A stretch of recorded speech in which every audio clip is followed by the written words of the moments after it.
भाई 10 ऐसे पॉइंट्स जो आपके ऑस्ट्रेलिया वीज़ा के चांसेस को 100% तक बढ़ा सकते हैं, तो ध्यान से देखना ये वीडियो टिल द एंड। सबसे पहला है चूज़ द राइट कोर्स। हमेशा राइट कोर्स चूज़ करना है। अगर आप मेडिकल से हो तो मेडिकल लाइन का कोर्स में एडमिशन लेना है। अगर आप कॉमर्स से हो तो अकाउंट्स में या कॉमर्स के जो रेलिवेंट आगे का फील्ड है उसमें एडमिशन लेना है, यानी कि आपका पाथवे सीधा होना चाहिए। CRICOS रजिस्टर्ड कॉलेज में ही एडमिशन लेना है। गूगल पे चेक कर सकते हो, कॉलेज का नाम डालोगे वो रजिस्टर्ड है तो वहाँ पे आ जाएगा, रजिस्टर्ड नहीं है तो नहीं आएगा। जो रजिस्टर्ड नहीं है उसमें एडमिशन नहीं लेना है, वीज़ा डायरेक्टली रिफ्यूज़ हो जाएगा।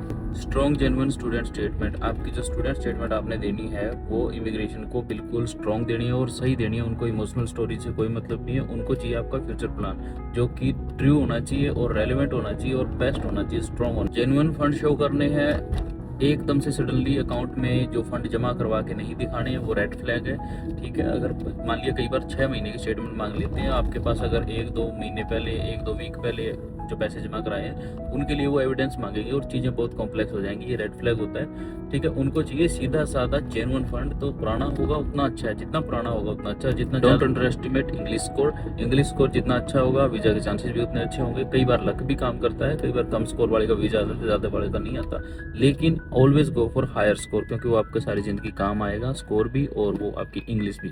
Always declare all past refusals. अगर पहले कोई भी रिफ्यूजल आए तो उसको डिक्लेयर करना है। डिक्लेयर नहीं करोगे उनको पता लग जाएगा तो आपके ऊपर परमानेंट बैन भी लग सकता है। तो परमानेंट बैन से बचने के लिए हमेशा सच्चाई का रास्ता चुनो। और OSHC overseas student health cover हमेशा लंबे टाइम का करो, या तो अगर पॉसिबल है तो जितने साल का आपका कोर्स है उतने साल का ही करवाओ। 2 साल का 3 साल का है तो उतने ही साल का आपका मेडिकल कवर करवाओ।